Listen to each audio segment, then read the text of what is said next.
Drew McIntyre has done it. Drew has become a two-time WWE champion after that main event, no DQ, no count-out match with Randy Orton. The match was fun. If you didn't see the match, it's worth a look. I think as far as the matches that these guys have had, it was about the same as the other ones. Like, all their matches are good, not incredible. That's how I describe the McIntyre vs. Orton feud. Hopefully it's over now, because this thing's been going since, July? Like, when it started in July, I was amped and excited because McIntyre and Orton were doing some of the best work in WWE all 2020. But then as this thing's gone on month after month after month, now, hopefully, this is the end of it. Hopefully, they don't give Randy Orton a rematch at, TLC. Because at this point, I just don't care to see it. Drew McIntyre is the WWE Champion. The match itself, there was no, BS or shenanigans at the end. I was adamant that, okay, Drew McIntyre, if he wins the title, there's going to be something to do with The Miz. Maybe Sheamus gets involved because Sheamus gave McIntyre his kilt and sword in the backstage area earlier in the show. That didn't happen. Maybe a Roman Reigns appearance. That didn't happen. Maybe a Miz cash-in or The Fiend, Bray Wyatt. Something, but like a SmackDown invasion. But instead, we just got Drew McIntyre hitting a Claymore, pinning Randy Orton. 1, 2, 3. So Drew McIntyre, as you can see on screen, is the new WWE Champion. Personally, I'm in favour of this. Randy Orton as champion, he's just not a draw. When you put Randy Orton in the thumbnail for videos, and Randy Orton is like the main theme for a Monday Night Raw review, the reviews hardly ever do well. Like, Randy Orton is a guy who, he has a name, he's been around for a long time, he's an established star, but that's really about it. Like, he's done some great work in 2020 with Edge, some good work with McIntyre, and some good stuff with, Legends. But just in general, Randy Orton isn't, driving me to watch Monday Night Raw. And in fairness, McIntyre's not really either. McIntyre's been doing, a really good job in 2020. He's done an admirable job of carrying WWE through the pandemic period. But as far as what Drew McIntyre is doing storyline-wise, it's not like a Roman Reigns situation where I'm going out of my way to see what they're doing. If Drew McIntyre is in a storyline, I might catch his clip on YouTube, but I'm not like, oh my god, I have to see it, if you know what I mean. So, yeah, we're getting Drew McIntyre versus Roman Reigns at Survivor Series on Sunday.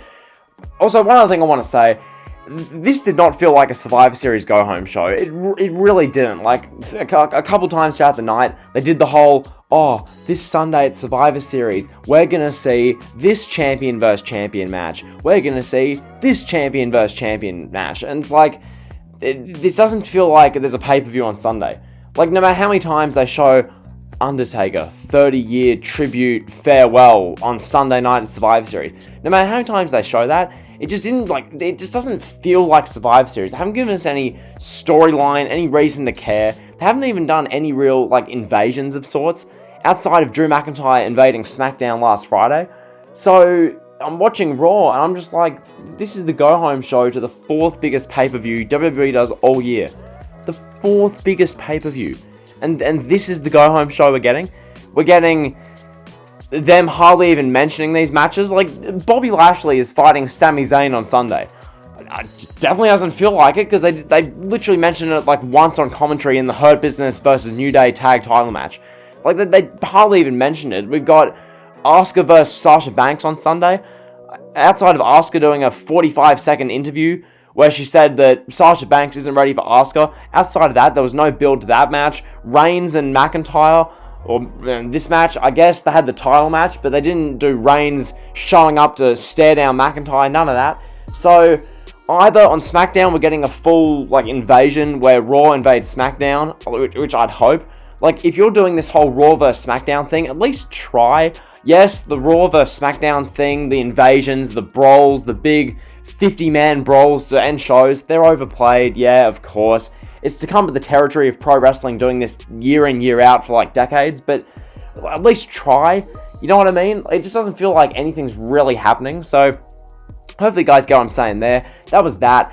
As for the rest of this show, I mean, you're seeing this on screen now. The New Day retain the Tag Team Championships against the Hurt Business.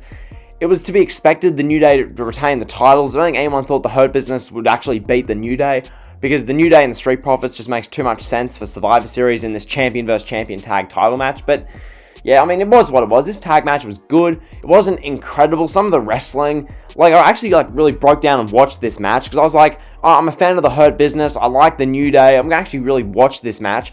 And some of the wrestling, it's like, I don't know, like, a lot of the punches, the strikes, that you could tell it clearly weren't hitting each other. I know, yeah, wrestling's not real, but at least make it look a bit more legit. Like, that's my one little criticism. Like, yeah, I'm not an experienced, seasoned wrestler myself, but some of the strikes, and Cedric Alexander's suicide dives, oh my god. He did like 3 consecutive suicide dives.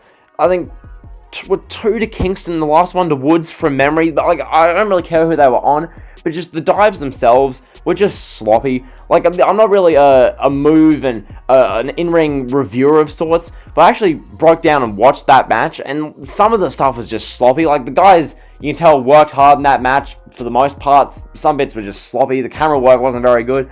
Like, these are my kind of criticisms. New Day retains. So yeah, New Day vs Street Profits at Survivor Series. Just thought I'd give that kind of insight as to what I felt watching the match. Like, some of those striking sequences and the suicide dives just did not look legitimate at all. So that was that. And then the rest of the show, I mean, I guess one thing to mention, Mandy Rose and Dana Brooke are now out of the Survivor Series Raw Women's team, and they're being replaced by Peyton Royce and Lacey Evans. Okay, like, if you want a comment out of me, I don't really care. Am I going to watch the Survivor Series match on Sunday night?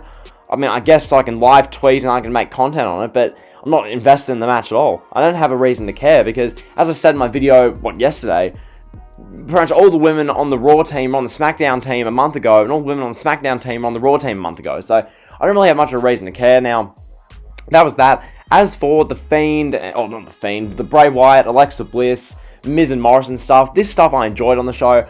Alexa Bliss and Bray Wyatt continued to do the best work on Raw. The Firefly Funhouse segment they did was entertaining. I was into it. I was enjoying it. Then we had Bray Wyatt versus the Miz. So yeah, I enjoyed watching Bray Wyatt and the Miz. It was a TLC 2019 rematch. Only the roles were like flipped this time. So Miz was the heel and Wyatt was like the babyface, I think. I don't really know. The Alexa Bliss stuff's really good. She came out like all kind of innocent. Nikki Cross came out and was like, Lexa, this is you've changed, Lexa. And then Alexa Bliss slaps Nikki Cross, and then Adam Pearce rushes out to break it up, and then Bray Wyatt's music hits, and Mr. Rogers comes out, and then Alexa Bliss, her whole expression changes. Like, really good stuff there. So yeah, Alexa Bliss and the Fiend, the stuff they're doing is really good. And then as for the rest of this show, honestly, the only other thing worth mentioning is this Retribution against Team Raw 8-man tag match. Retribution beat Team Raw because for literally 20 to 25 minutes, we saw Team Raw constantly bickering. They had about 4 different arguments. After Team Raw lost, we had a full-on argument. Sheamus was yelling at Braun Strowman. AJ Styles is just there. He's yelling. His bodyguard's just standing still with no expression. Keith Lee's yelling. Riddle's yelling. I'm just thinking to myself, this time in a week, this is going to mean nothing. This whole who's the captain of the Raw team has beef, I don't care. I just don't. So, yeah, that was Monday Night Raw. Drew McIntyre's the new WWE champion, and that's really all you need to know. So, yeah, if you enjoy the video, like, comment, sub, use on the drill. See ya.